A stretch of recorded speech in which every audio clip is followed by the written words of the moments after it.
Hey guys, today I wanted to make a video over something that has changed my life, like actually changed my life for the better. And I know, that's a big claim and it's kind of cliche, but it's true and I wanted to talk about it. Now, I am actually struggling where to name this topic or this video even. Of course, when it's posted, you'll see what I've chosen.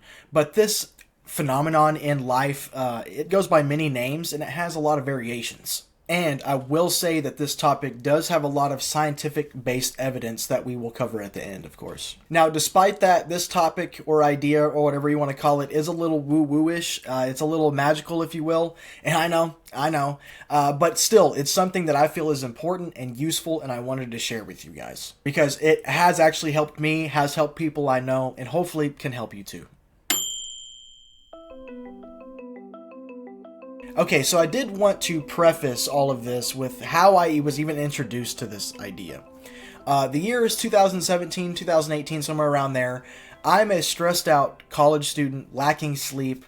I'm studying all the time. I'm working as a customer service representative at a legal insurance company, pretty much. Yeah. Okay, so my schedule was something like go to class from 8 to 11, and then take lunch, then go back to class from about 12 to 2, then go to work 3 to 7, sometimes even later than 7 because we were working phone calls as customer service representatives talking about people and their money. And if it was 7 o'clock and there was people still in the queue, we'd have to stay and finish those out. So sometimes we'd stay as late as 8. And then after that, I'd have to go to the freaking library to study with my classmates or use the library there to study until the library closed about 10 o'clock. And I did that for about 3 to 5 days a week. So stressed and underslept was probably a bit of an understatement, but you get where I was coming from. So one day in this chaotic swirl of events, I had found ambient music or binaural beats, whatever you want to call them. I was listening to a little bit of everything. I still kind of do, but I was really introduced at that time to like ambient music for relaxation, for focus. You know, you probably have seen these things. But the point is, I was scrolling through the comments on there one day, and I saw multiple people, talk about manifestation, the law of attraction, mentioning these exact phrases, and I'd never really put much thought into those despite hearing them before. So that piqued my interest for sure. At this point, I couldn't help but ask, what is manifestation? So where would I even begin with all this? I thought to myself, well, come to find out pretty quickly that there's a lot of movies, books, and pieces of art that do reference manifestation or the law of attraction, and I just never really thought about it. With some popular movies that are some of my favorites as well, let me just list a few. Star Wars, with the whole idea that the Force and using some sort of consciousness interwoven with the Force can change the universe. The Force? Now, the Force is what gives the Jedi his power. It's an energy field created by all living things. It surrounds us and penetrates us. It binds the galaxy together. Or in The Matrix, when Neo becomes the one when he truly believes that he is.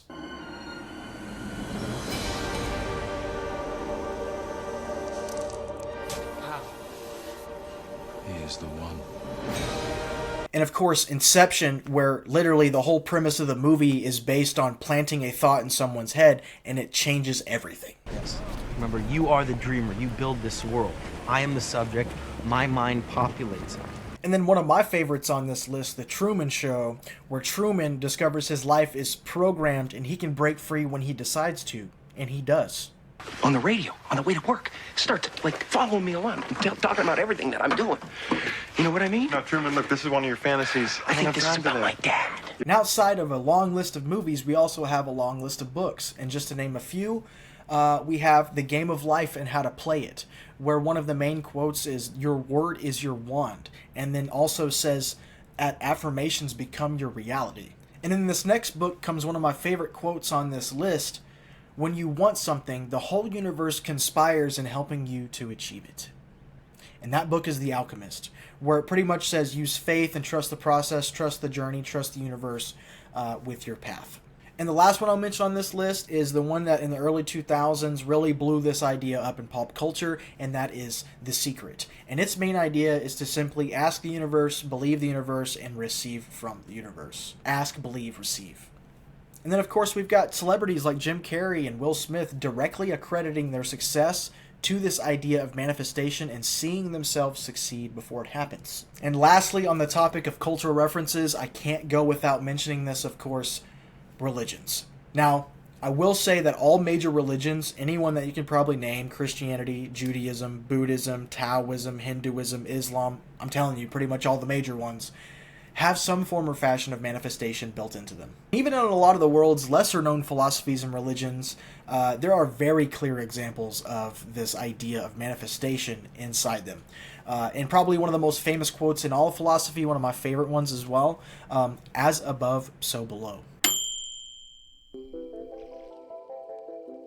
Now that famous quote, as above, so below, means something along the lines of your internal world affects the external world and vice versa. A direct example of manifestation. Now, right here I'll stop and say you can take this idea at this point and push it to its extreme and it becomes nonsensical and comical, right? So for example, I could say, I could just wish for something to happen and it'll happen. Oh, I want a big stack of gold. And then a giant stack of gold comes in front of you. Obviously, that's not the way the world works. And that's not the point that I'm trying to get across. But at this point in my journey of learning about all this in culture, learning about all this in religion, and actually connecting the dots of this idea and becoming informed about it, I started to ask myself, there must be some validity in this, right? I mean, this can't all just be woo-woo, right? Now, you guys know me. The reason I'm asking this is because I'm a science guy. I have a physics degree. I love facts. I love evidence. I love all this stuff, right? So anytime anything sort of woo-woo-y or like magic comes up, I really have to question it. And that's exactly what I was doing here. But I started to realize something. There is a lot of evidence for manifestation. For example, in the world of medicine, we have the placebo effect, in which you can think that medicine is helping you, and you actually get the benefits of that when there was no medicine actually administered. That's real. And probably more impressively, in the physics world, we have something called the observer effect, and quite literally, the universe doesn't decide how it's going to be until you observe it. Your observation directly affects the universe's behavior. Now, if you're a gamer like me, you may find this last example fun, and that's why I'm throwing it in here. The game series Grand Theft Auto has a manifestation mechanic kind of built into it. Or at least at one point in time it did. For technical reasons, the developers of Grand Theft Auto had this mechanic where when you got in a car or dressed in a certain style of clothes, that certain style of clothes or that style of car would become more popular or more, prevalent in front of you in the world around you to save space on the technical side of things. I don't think that was a direct intention to mimic manifestation, but its results definitely do. And of course, guys, that one's a fun one, but I had to throw it in there. Okay guys, now I did want to close this out with giving you a bit of recommendation if you are curious about this topic, if you are wondering how it can actually be useful for you. Now personally, after learning about all this, reading about all these things, falling down this rabbit hole, I have come to a realistic conclusion that I use on a daily basis pretty much, and it's super helpful for me, and I hope it can be helpful for you. For me, it's simply put, focus on where you want to succeed at, ignore the things that you don't want to succeed at, and fully envision yourself being successful and trust the process along the way. Alright, yeah, that's it. Honestly, just taking those basic principles and applying them in full force to my daily life has definitely made a dramatic impact on me and helped me be successful in a lot of different ways. Now, of course, I'm not going to dive into what successful means for me or what it can mean for you, but I do want to say this. If you're curious about manifestation or the law of attraction or whatever you want to call it, hear me out. Give it a shot. Obviously, don't believe the super magical crazy stuff, but really give it a shot. Really believe in yourself and really see if it helps you, and I think you'll be surprised. And if you've hung out with me for this long, guys, I appreciate you, and I hope you got some use out of this video. And until next time, guys, peace.